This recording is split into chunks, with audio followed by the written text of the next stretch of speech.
Why is there a lot of gacha games coming out 2025, man? Like, my wallet cannot keep up. Can you like see this? This is my wallet right now. I think it's everyone's wallet, honestly. But yeah, there's like a lot, man. I can't even make a top 10 video of this game, like just a compilation of the games releasing in 2025. It is just so many.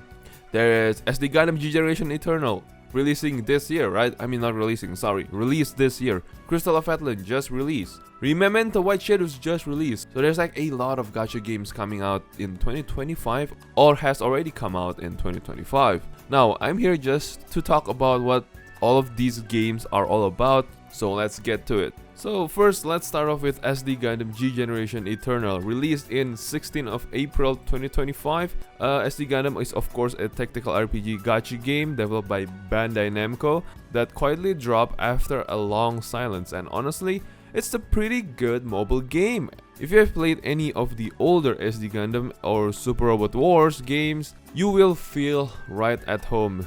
It's just me, man. I'm just right at home playing this game. But do note, expect things to be a bit more simplified for the mobile release. The gameplay is turn-based TRPG where you control squads of units across stages pulled straight from various Gundam anime series, ranging from the original Gundam to newer stuff like Witch from Mercury. There's no original story here, but the game acts like a guided tour through the major Gundam timelines, including Universal Century, Gundam Wing, Seed, 00, and more. Each stage summarizes key events and lets you relive iconic battles, which is great if you are new to the series or just want a quick refresher. You usually control 2 squads per battle, so you can mix crafted units with gacha pulls. And here's the cool part about this game: almost every stage in the game can be cleared using non-gacha, means that there are gonna be craftable units. It is surprisingly free-to-play friendly too, with easy rerolls, sweep features to speed up daily grinds, even though the daily grind is not the best in my opinion, and of course the autoplay on pretty much every stage. Also, there's a full unit development system where you start with a basic unit and grind your way up to UR tier max, complete with flashy EX moves and stat boosting limit breaks. Gacha wise, it's quite generous actually. 3% UR rate, no weapon banners, and so far it's been quite generous, honestly. There's no PvP or weekly Abyss style challenge yet, so you can catch up on permanent content without stress. The downside though, there's no iconic anime background music, no actual anime scenes, just screenshots with dialogue boxes, and no real character interaction since you, the player, don't exist in the story. Plus, unit storage is capped at 1000, and with so many mobile suits in the game, you'll probably need to micromanage eventually. That said, I'm having a blast with it. It runs better now after a rough launch, the grind feels good, and even without any support UR units, I'm clearing content just fine. If you love Gundam and tactical RPGs, or just want a chill mobile game that doesn't demand your soul or wallet, this one's worth a shot, man. It's not perfect, but it's way more polished than most of the gacha games, honestly, and it is very fair. And I actually don't mind spending money on this game because this game is just free to play friendly, fan service is great, quality of life is above average, and it is a solid mobile game all in all. So I do recommend you guys to try this game out. Second one, we got Crystal of Atlan, released in 28 May 2025. Yeah, this game has just been released at the time of making this video. So, Crystal of Atlan is a newly launched Magic Punk MMO action RPG developed by Newverse and published by Skystone Games. Available on PC, PS5, yes, PlayStation, iOS and Android, obviously. Set in a world where magic and technology intertwine. Players can explore a fractured realm through fast-paced, fluid combat that incorporates both ground and aerial maneuvers. And yeah, aerial combat in this game is actually pretty good. The game offers 10 unlockable classes, which is free, yes, each with unique skills and subclasses, allowing for diverse playstyles in both PvE and PvP modes. Yes, there is PvP in this game, and of course players can engage in co-op dungeons, which is great, guild activities, and skill-based PvP battles. Yes, skill-based PvP, no pay-to-win mechanics. While the game boasts stylish visuals and dynamic combat, it has received criticism for its restrictive stamina system that limits daily progression and a narrative that some find disjointed. Remember this, guys, Crystal of Atlan does not feature gacha mechanics for character or weapon, like weapon banner, right? It is really good, you gotta give credit to them for that. The only gacha in this game is Avatar, which kind of like increase your stats a little bit, not by much, but damn, I'm actually surprised there's no gacha system, no gacha characters, no weapon banners and whatnot, so it is really good. But again, the stamina system is quite a turn off for me, but the gameplay is fun all in all. So yeah, I do recommend you guys to try this game out. It has been released, it is just newly released, so expect a lot more, upgrades or, good patches along the way. I'm actually surprised by the release of Memento White Shadow because this game is actually quite nice. Yes, it is a turn-based RPG, same like Persona 5 The Phantom X, Octopath Traveler, and of course Honkai Star Rail, a game that is not so famous. Surprisingly, this game is powered by Unreal Engine 5. So in this game you build a team up to 4 characters like in most turn-based games, each with their own unique roles and skills, and dive into battles using a smart MP system where basic attacks build up points to unleash stronger abilities. The game features mechanics like guard break and character synergies that make every turn feel meaningful, giving players a lot of freedom to craft their own strategies, which is a good thing.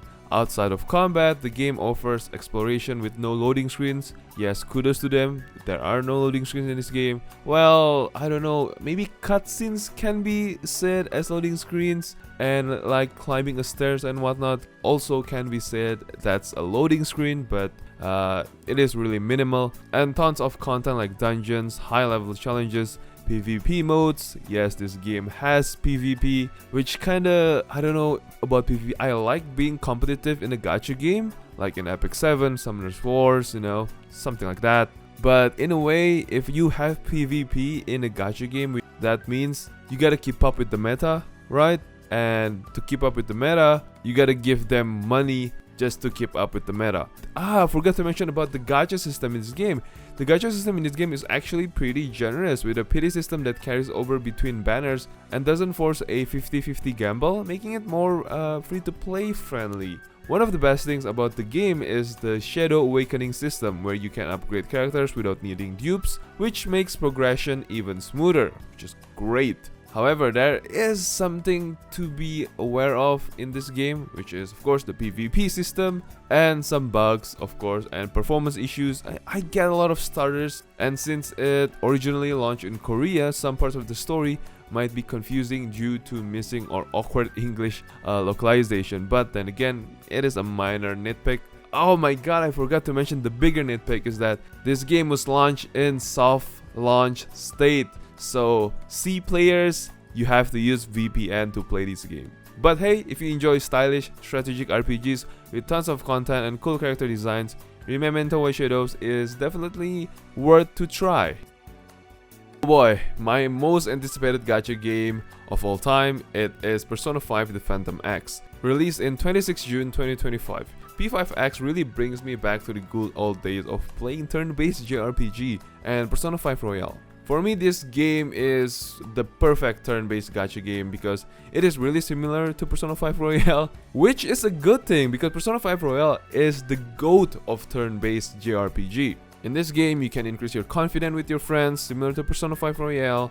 You can do fishing, you can do baseball, eat ramen, get a job. Basically, the life sim in Persona 5 Royale.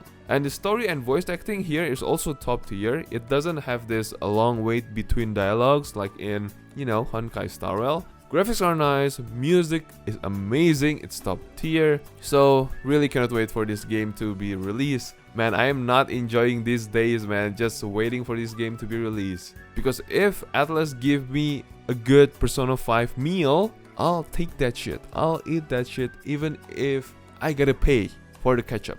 Next we have Black Beacon, released 10th April 2025. Black Beacon is a new gacha game that tries to stand out with unique combos and flashy skills, but the gameplay quickly turns into a repetitive loop. You press skills until they glow, hit the finisher, then switch characters and do it all over again. It leans way too hard on its energy system, making combat feel samey no matter who you play. Cutscenes play every time you ult and you cannot skip them, which completely kills the pace of fights. Especially characters like Li Shi, who trigger even more mid-combat. When it was first released, everyone anticipated this game, but do you even remember that this game exists, man? No, right? Because this game is so forgettable. Even when I tried this game, I was like, okay, there's nothing new. I'd rather play Wuthering Waves or even PGR than play this game because PGR has this DMC collaboration. Wuthering Waves has a good story, has a good animation, satisfying combat, parry system and whatnot. Yeah man, Black Beacon is just a hard pill to swallow. Damn, unless the devs gonna clean things up, I don't think this game will go far. Yeah, this game is gonna die, gonna be in the EOS dump. Because the game in itself is quite nice because of the animation and whatnot, because of the art style too, visuals, graphics, something like that. It's quite nice. But for now, I don't really recommend this game. But hey, it is released in 2025, and if you are looking something new, maybe this will punch you in the face. I don't know. Mirren Star Legends, again released in 28 May 2025, same as Crystal of Atlan and Rememento White Shadow. Yeah, I don't know what's up with these games coming out in the same day. Like, why? You know? So, Mirren Star Legends is a free-to-play game published by Crunchyroll. I know this is quite in a dangerous spot because as far as I know, Crunchyroll doesn't really have a good development or publishing system for games, gacha games at the very least. So in this game, you take the role of the Lord Oracle, leading legendary heroes called Novas and Asters to protect the world of Mirren, a mystical realm shaped by over 120,000 years of history. The game is your classic turn-based JRPG, but there's a bit of a different in this game which I quite like. Your main characters are not unlocked behind gachas. Your main characters are not locked behind gacha system. So the gacha system is like the equipment only. But there's a lot. So I don't know how to say if this is a good thing or a bad thing. But at least the main characters are not locked. So quite nice. Sadly, this game is not available on PC, just on mobile. I am playing this with an emulator, so I'm just making sure that you are not downloading some dangerous stuff saying that this game is on PC and whatnot. So you know what, this game is actually pretty good. It is dungeon based, it's not open world, so kudos to them, because I hate open world games because there are so many open world games already for this gacha-ish system, you know. So yeah, a pretty good relaxing gacha game if you want to try it by yourself. No PvP too, so pretty relaxing. So this is the one that you have been waiting for. It is Arknight's Anvil, and it's going to be released in 30th August 2025. So this game mixes flashy real-time combat with base building and light exploration. The gameplay lets you control a full party in battle, and it is quite interesting because we haven't gotten anything like this before. Because in games like Wuthering Waves, Genshin Impact, Honkai Star Rail, whatever it is, it's always just one character in the battlefield, but this time it's everyone. So man, I cannot wait to play this game. And the combat feels so satisfying, but can be a bit clunky with the long animation skills and crowded screens. Now note that this game also has a stagger meter, same as in most Final Fantasy games. So yeah, finally man, stagger meter in most games, I can guarantee you it will be so good. And the boss fights actually offer a decent challenge in this game, and building different team comps is where the fun is. Outside combat, there is a surprisingly addicting factory system where you set up production lines and manage zones, which adds a cool layer of strategy. The exploration isn't super open, but still gives you chests, puzzles and rifts, and challenging fights like, you know, with the higher or the elite type of mobs to fight with, so it is looking pretty cool. The art style, the visuals, oh my lord, it is so good. Love it man. So this game will be released in 30th August 2025, and you can pre-register it right now. Or maybe if you are watching this after Arknight's Anvil release, Tell me how the gameplay is, how the animation is, how the visuals is, and I bet they are pretty good. Etheria Restart. Now, this game is on Steam. It's gonna be released in 5th of June 2025. So this is of course a turn-based JRPG or RPG if you wanna say it, and it is set in a virtual world where humanity has escaped after global freezing catastrophe. Now, the only good thing about this game that I personally like is that it is not open world. It is dungeon based, same as like Persona 5 Royale or Persona 5 The Phantom X. So in this game you are actually in a virtual world. You play as this job called Hyperlinker. You are tasked with uncovering the truth behind Genesis and saving Etheria. The game features stunning real-time 3D visuals powered by Unreal Engine. And yeah, it is surprising that this game is running in Unreal Engine 4. But this game also has PvP, which I don't know, man. I mean, it can be entertaining for most of you guys, but for me, PvP is just a saying for pay-to-win mechanics or pay-to-win system. And you have to put money for this game if you want to be one of the top players in this game. So I don't know how to feel about that. Maybe the PvP will be quite nice, maybe it will not, who knows. So Etheria Restart, a turn-based gacha game again, similar to Honkai Star Rail or even any turn-based gacha games. Oh, and not to mention that this game is actually pretty decent if you don't focus on the PvP. Shadowverse Worlds Beyond, released in 17 June 2025. So, Shadowverse Worlds Beyond is a fresh take on the popular Shadowverse card game, bringing in exciting new features like the Super Evolution mechanic and Shadowverse Park. It's a strategy card game where you build decks from 7 unique classes and battle players around the world using smart combos and powerful cards. With stunning visuals, full voice-acted stories, and a new way to super evolve your units for stronger attacks, the game offers thrilling, fast-paced battles for both new and returning players. Plus, you can hang out with other players in the Shadowverse Park, customize your avatar, and enjoy your social side of the game. So, it is really good. It is just an upgrade to the Shadowverse TCG. And not to mention that this game is also on Steam, so yeah, wishlist it right now. Or if you are watching this after the release of Shadowverse Worlds Beyond, let me know what you guys think about this game. Alright, so that's pretty much it about most of the gacha games that has a release date in 2025. Now, there are some runner-ups, okay? So the first one is the 7 Deadly Sins Origin. It is said to be released in 2025, but we don't know the date yet. It is also on Steam already, so you can wishlist it right now. This game is said to be like an MMORPG of the Deadly Sins universe, but I don't know for sure, man. So I don't wanna talk too much about it. The next we also have Ananta. Yes, this is to be announced, but people are saying or speculating it's gonna be, released or have some beta tests in 2025. So Ananta is formerly known as Project Mugen. It is an upcoming free-to-play urban fantasy gacha RPG developed by Naked Rain and NetEase. I know, not the best thing to hear if you hear NetEase. People say it is a Grand Theft Auto gacha game, Grand Theft Auto Genshin Impact, or whatever you want to call it. But it is actually quite fun from the trailer itself. You can swing like Spider-Man. You have a full-time action combat, same as in Spider-Man 2. But I don't know how the combat will work in this game because I didn't see anything that, like character switching or even having a full party members fighting alongside you like in Arc Knights Enfield. So we don't know for sure how this game will go, but from the trailer itself, it is looking pretty cool. It's looking pretty good. The game seems quite polished. There is ray tracing, of course, in this game. The aesthetics in this game is top tier. You can drive a car. You can drive a motorbike. It's like Cyberpunk. It's like Spider-Man.